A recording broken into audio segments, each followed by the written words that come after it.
लोणंद येथील सोना अलाईज कंपनीच्या व्यवस्थापकास मारहाण प्रकरणी सातारचे खासदार श्रीमंत छत्रपती उदयनराजे भोसले यांच्यासह 9 जणांवर खंडणी आणि जीवे मारहाणीचा गुन्हा दाखल झाला होता।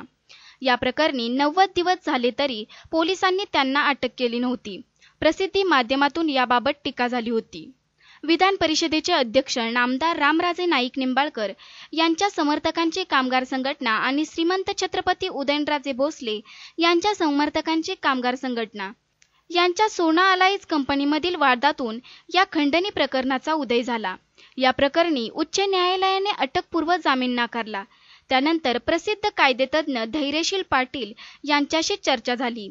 त्यानुसार पोलीस स्टेशनला खासदार सकाळी 9 वाजता गेले, परंतु पोलीस स्टेशनला कोणी नव्हते। पुन्हा 9:30च्या दरम्यान सातारा तालुका पोलीस स्टेशनला खासदार श्रीमंत छत्रपती उदयनराजे भोसले स्वतः हजर झाले। न्यायालयीन प्रक्रियेस पूर्णपणे सहकार्य करणार असल्याचे त्यांनी आधी स्पष्ट केलं होतं। त्यानुसार सातारा सिव्हिल हॉस्पिटल येथे त्यांच्या आरोग्याची तपासणी झाली। यावेळी त्यांनी जनतेला शांतता राखण्याचे आवाहन केले। त्यानंतर सकाळी 11च्या दरम्यान सातारा जिल्हा न्यायालयात खासदार श्रीमंत छत्रपती उदयनराजे भोसले यांना पोलिसांनी नेले। यावेळी मुख्य न्याय दंडाधिकारी यांच्यासमोर वकिलांनी युक्तिवाद केला। पोलिसांनी त्यांची बाजू मांडली। खासदार श्रीमंत छत्रपती उदयनराजे भोसले सुप्रीम कोर्टात जामिनासाठी जाणार नाहीत असे न्यायालयासमोर स्पष्ट केलं। त्यानुसार मुख्य न्याय दंडाधिकारी सातारा यांनी 14 दिवसांची न्यायालयीन कोठडी सुनावली। दरम्यान ही बातमी सर्वत्र सोशल मीडियातून पसरली। सातारा शहरातील नागरिकांनी स्वतःहून बंद पुकारला। या प्रसंगी खासदार श्रीमंत छत्रपती उदयनराजे भोसले यांचे वकील ॲडव्होकेट धैर्यशील पाटील यांनी न्यायालयीन कामकाजाची माहिती दिली। बरोबर किंवा आणखी काय असेल समजा व्हॉइस सॅम्पल वगैरे घेतलं ते सगळं करून दिलं। त्यानंतर मग पोलिसांना म्हटलं की बाबा आपण कोर्टाला रिक्वेस्ट करा, तुम्हीच करा। आम्ही नाही की 11 वाजता 3:45च्या ऐवजी 11 वाजता एवढे करा। ते कशासाठी? ते तुमच्यासाठी आहे, पोलिसांसाठी। कारण लॉ अँड ऑर्डर त्यांना फेस करायची, आम्हाला नाही फेस करायची। आम्ही त्यात भर घालू नये या मताचं आम्ही सगळे आहोत। कारण पोलिसांचं सुद्धा म्हणणं नव्हतं की यांना पीसी दिलीच पाहिजे असं।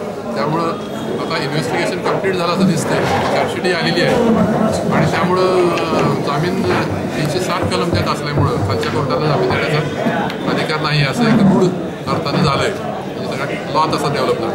त्यामुळे ते म्हटले पाटील तुम्हाला माहीतच आहे काय झालं काय सांगतो वरच्या कोर्टात असं करा। आम्ही दुपारी 2:45ला मूव करणार आहे, बघायचं ते त्याच्यात कारण कधी लागेल ते आता मी नाही असं सांगतो। सरकारी वकिलाचं म्हणणं येणं वगैरे वगैरे सगळं प्रोसिजर असते।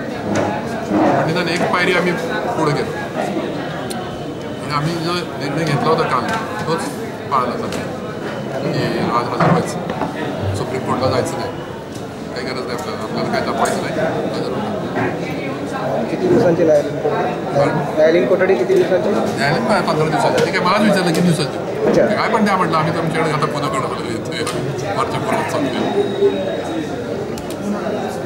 दरम्यान या घटनेचे सर्वत्र पडसाद उमटण्यास सुरुवात झाली आहे। या खंडणी आरोपामागे विधान परिषदेचे अध्यक्ष नामदार रामराजे नाईक निंबाळकर यांचा अप्रत्यक्ष हात असल्याची जोरदार चर्चा सातारा शहरात सुरू झाली आहे। दरम्यान सायंकाळी सत्र न्यायालय सातारा यांनी खासदार श्रीमंत छत्रपती उदयनराजे भोसले यांचा 7 दिवसांचा तात्पुरता जामीन मंजूर केलाय। उच्च न्यायालयात आम्ही गेलो नाही, सेशन कोर्टात आम्ही गेलो। उच्च न्यायालयात आमचा अटकपूर्व जामीन नाकारलेला होता। त्यानंतर आम्ही सरेंडर व्हायचा निर्णय घेतला आणि आज त्याप्रमाणे महाराज हजर झाले सकाळी। आणि त्यानंतर त्यांनी व्हॉइस सॅम्पल देणं किंवा काही कोऑपरेशन दिलं आहे इन्व्हेस्टिगेटिंग मशिनरी, त्यामुळे त्यांचंही काही हे राहिलेलं नाही, त्यांचं काही ऑब्जेक्शन राहिलेलं नाही। आणि आम्ही एक रेग्युलर बेल मग सेशन कोर्टात केलं आणि त्याच्याबरोबरच तात्पुरतं सेशन म्हणजे त्यांचं म्हणणं येऊन त्याच्यावर आर्ग्युमेंट्स होऊन फायनल निकाल लागायच्या अगोदर तात्पुरता आम्हाला जामीन मिळावा, रेग्युलर जामीन, अटकपूर्व नाही तर रेग्युलर। त्याप्रमाणे कोर्टानं हुकूम केला की 50,000चा जामीन तुम्ही द्यायचा आणि दर अल्टरनेट डेला म्हणजे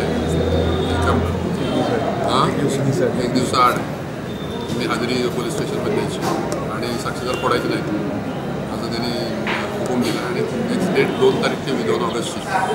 2 ऑगस्टला शेवटचा सुनावणी होईल, तोपर्यंत जामीन चालू राहील, तात्पुरता दिलेलं जामीन चालूच राहील। त्यामुळे ते बाहेर आजच येऊ शकतात, जामीन दिला तर आजच्या आज बाहेर येऊ शकतात।